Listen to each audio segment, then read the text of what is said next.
এখানে বাজারের পক্ষে আমি আমরা মানুষ কাস্টমার কইব সুরবাই যাব এইটা মানুষ চলাচলের কিন্তু বিঘ্ন হচ্ছে নাসিবার মাঝে কাস্টমার মানে কই যায় না আপনারা যাতায়াতের অবশ্যই অসুবিধা হইব।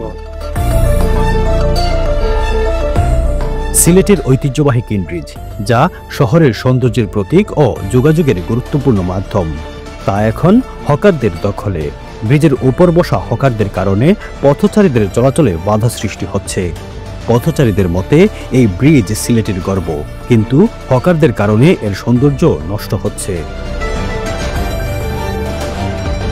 না, এই বাজারের জন্য তো রাস্তা না, রাস্তা কিন্তু বাজারের জন্য, রাস্তা হচ্ছে মানুষ চলাচলের জন্য।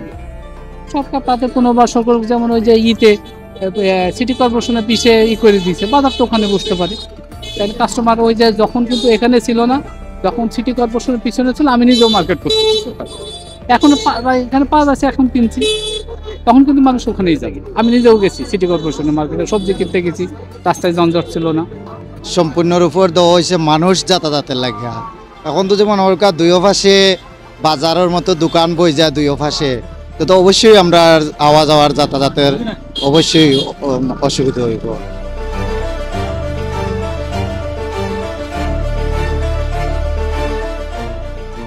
হকারদের জন্য বিকল্প ব্যবস্থা থাকা সত্ত্বেও তারা তা মানছেন না, যার ফলে সমস্যার সমাধান হচ্ছে না। দেশের পরিস্থিতি খারাপ ভাই যাব, কিতা করবা জানবা জানি বরত পড়ছে হয়ে যাব, ওখানে কিতা করে খাইতাম। ইনো ব্যস্ত পারেন না পয়সা, ইনো কি ব্যস্ত পারেন পয়সা কৌকা জানছিবার মাঝে কৌকা আপনারা গরিব মানুষ আমরা ইনো ব্যস্ত পাই না, খোলা মেলা মাঝে ইনো সিবার মাঝে ব্যস্ত পার মানে কৌকা যায় না আপনারা। আর রাইতুই আনলে খুললে চুর কলাইয়া ঢুকি যায় গে, মানুষের মানি ব্যাগ সানি ব্যাগ লইয়া যায় গে, পয়সা লইয়া যায় গে, আমরা খান্তা দিয়ে মানুষে মাল কিনতে পারে না। আমরা কিতা কথা কৌকা, আমরা হইলাম আমরা মানুষের কাস্টমারে কইব চুর বাই যাব। এখানে মনে করেন আমরা হকারের মধ্যে যে আমরা পুনর্বাসন দিছে, এখানে আমরা বেচা কিনা হয় না, ডেলি গিয়ে খরচ করতে হয়, পয়সা থাকতে হয়, সাবান খাবার লাগে পয়সা থাকতে হয়, কিন্তু আমরা বেচতে পারি না, পনিও করতে পারি না, কোনোদিন পনি করতে পারি, কোনোদিন বিসমিল্লাহ করতে পারি না। আর এখানে মনে করেন দূরে দেখতে হইলেও 1000-1200-1500 টাকা বেচা অন্তপক্ষে ডাল ভাতটা বাচ্চা কাচ্চার লাগে লইয়ে যাওয়ান যায়, বা বাজারটা করে তরকারিটা লইয়ে যাওয়ান যায়।